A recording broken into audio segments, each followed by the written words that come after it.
she started just kind of as an observer. Like I wanted her to kind of relate to the reader where she's thrown into something she doesn't understand, which I think is a goal most authors have. Right. But originally she just kind of started as just the eyes. You were part of her, and then watching it with her and learning with her.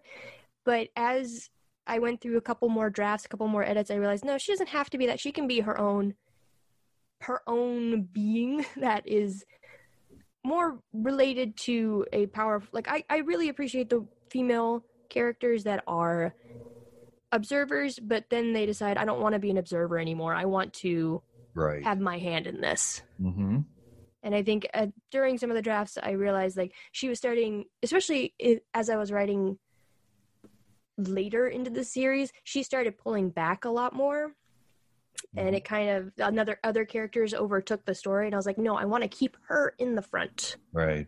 I kind of had the idea reading this and knowing you a little that maybe there was a little bit of you in this character. Am I right about that?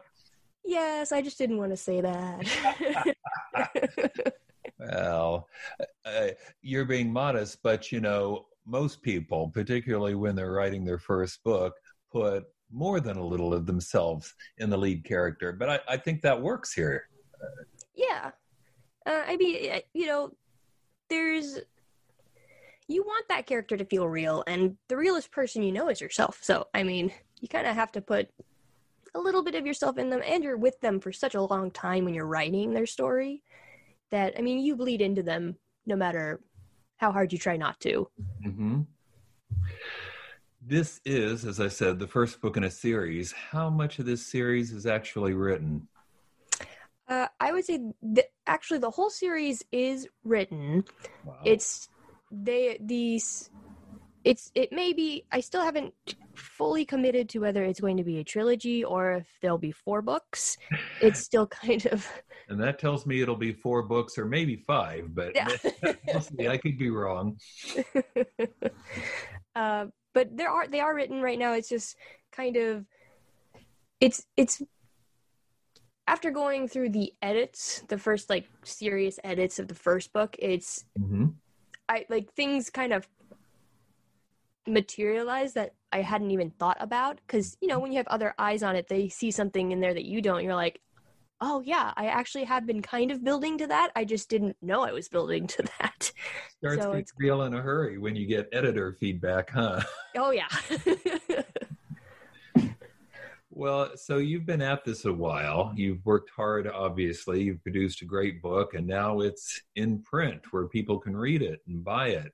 What are some of the lessons you've learned during this journey to publication? I think the biggest one was not, like, when people give you criticism, it's coming from a good place.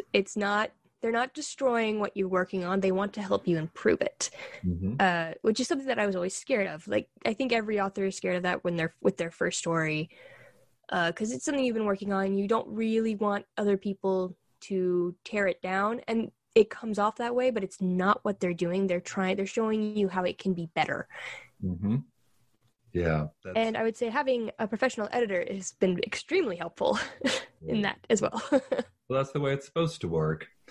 One last thing, and I don't mean to embarrass you, but I just have to mention, since he's also been on the podcast, and I think this is an actual first for the history of the podcast, your father is also a published author, right? He is, yes. So has that been a help or a hurt? Which one? I won't tell him what you say. It's been actually very helpful, because it's getting published, getting your story ready is probably a top stressful event. But it helps to have someone who's already gone through it and who can help you understand that it's just stressful right now, but like, you're going to love it. You're going to be so happy when it's done. And also he's been very helpful in just kind of being that supportive voice that was needed. Oh, that's wonderful. Yeah. Jennifer, thanks for being on the podcast. Thank you so much for having me.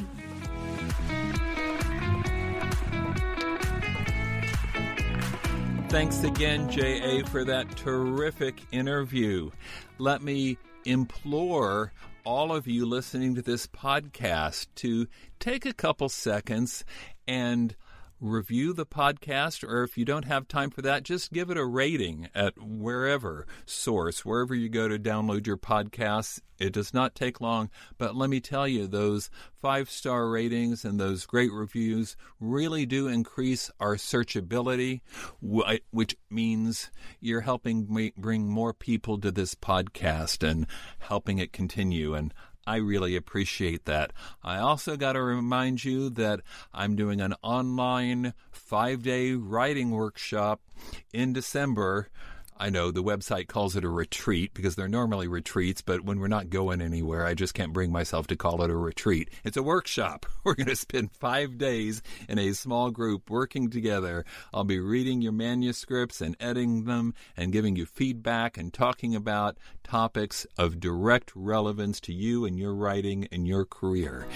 And if you think that could be of benefit to you, please go to my website, williambernhardt.com, click on Red Sneaker Writers, and sign up while there's still still space available.